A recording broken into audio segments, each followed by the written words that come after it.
Good morning, everybody. I am so glad to see you again. I hope that you all had a fantastic week. As you can see, I'm in a different setting once again. This is my kitchen, so, whoa. Alright, so the book that we are reading today is called The Juicebox Bully, and it is by Bob Swanson and Mariah Dismondy. So let's just hop right into it. Alright. As Pete stood in front of his new class, Mr. Pelzer announced, "Let's welcome Pete to our team. Pete, you will be sitting behind Ralph." Sitting into his seat, Pete pulled his hat down over his head so that only his eyes could be seen. Turning around, Ralph warned him, "They don't allow hats in class here." "You're not my mother," snarled Pete. Does not seem like a very happy dude. After giving an assignment, Mr. Pelzer walked around the class and quietly asked Pete to remove his hat. Once he walked away, Pete poked Ralph. "Thanks a lot," he growled. Okay, attitude. Later that day at recess, Pete didn't ask to join the soccer game. Instead, he watched.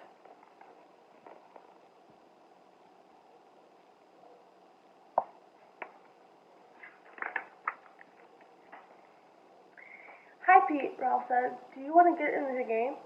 "Not with those nerds," Pete replied. "I don't like those kids." "Well, what do you want to do?" asked Ralph. Pete smiled spitefully. "Let's steal the ball. We're bigger than them. We can have our own game." "I don't think so," answered Ralph. "That's not how we do things around here." "I'll do it myself," taunted Pete. "If you're so afraid." Man, this Pete kid.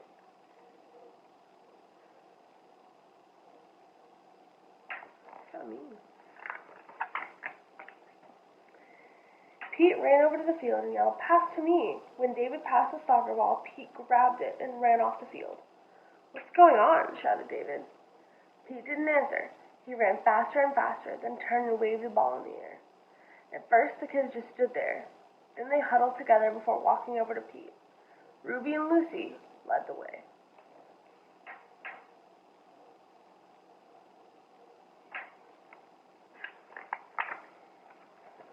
Sorry. "I know you're new around here, but what are you doing?" asked Ruby. "I'm playing with a soccer ball," Pete snapped. "Think you're going to take it away from me?" Ruby didn't argue, nor did she threaten Pete. Instead, she softly but firmly explained, "It's your first day here, so there's no way you could know this. In Mr. Pelzer's class, we made a promise." I wonder what that was. She's being really nice to somebody who's being really mean to her. Oops, sorry. "We promised to take care of ourselves, each other, in our classroom, and to solve problems peacefully. We promised that in this class, no one would stand by and accept bad behavior. When someone acts hurtfully, we all speak up. We want you to be a member of the class and make the same promise." Dumb rules, dumb promises. Throwing the ball to the ground, Pete walked away.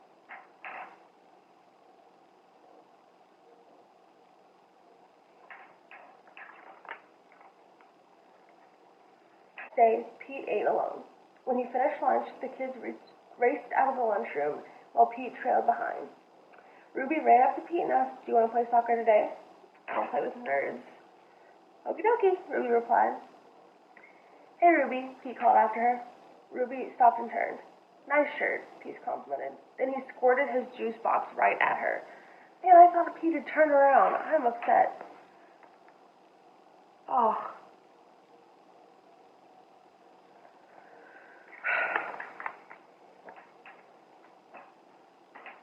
"You are so mean," she shrieked at him.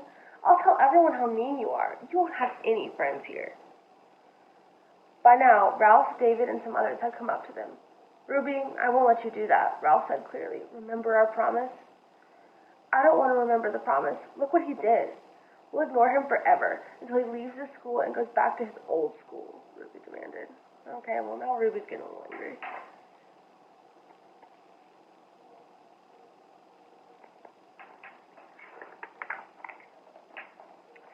Ralph walked between Ruby and Pete.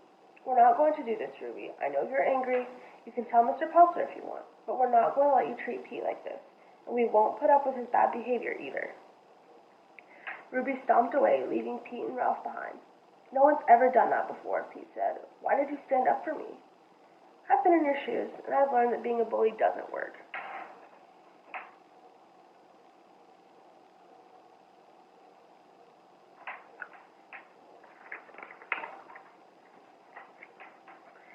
And I'm not a bystander, Ralph said. I don't stand by and let mean things happen. Besides, Ruby is my friend, and you shouldn't have ruined her shirt. Won't the other kids be mad at you for sticking up for me? Pete asked. No way. They all made the same promise. We talked about it for a long time with Mr. Pelzer, and every kid here tries to keep that promise.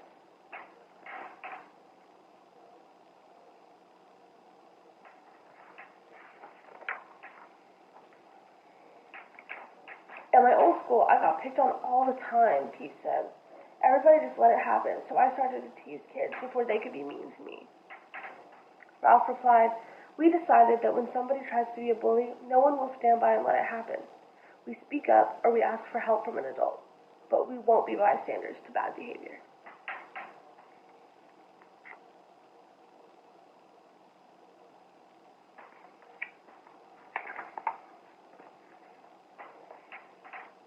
The bell rang and it was time to go back to class. They hate me. They'll never let me play with them, Pete said. Before Ralph could answer, David, Lucy, and Ruby came up toward them. I'm sorry about what I said, Ruby apologized. I can't believe I forgot the reason why we made the promise. If we can remember to stand up for each other, school is a lot more fun.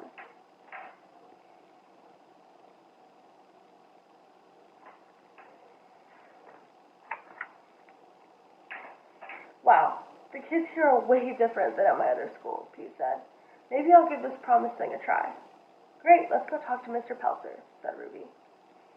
Hey, Ruby, sorry about your shirt, Pete added. Ruby smiled. No worries, I kind of like the new look. Everyone laughed as Pete and Ruby led the way into class.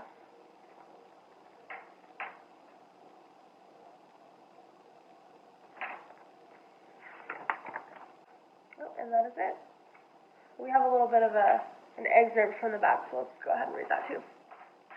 Bystanders are children who see bullying behavior happen but do nothing about it. Bystanders make up the largest population in schools. Experts say that bystanders have the power to reduce bullying in schools by speaking up. The promise. I will speak up instead of acting as a bystander. I choose to participate in activities that don't involve teasing. I forgive others if they make poor choices. I model good behavior. I accept others for their differences. I include others in group situations. I will talk to an adult where there is a problem I cannot manage on my own. I am powerful in making a difference in my school. By making the promise to stand up against bad behavior, we can put an end to bullying. That was a pretty great book, don't you think? As always, I hope you have a fantastic week, and no matter what, you are always loved here at Quakerwood, and I will see you next time.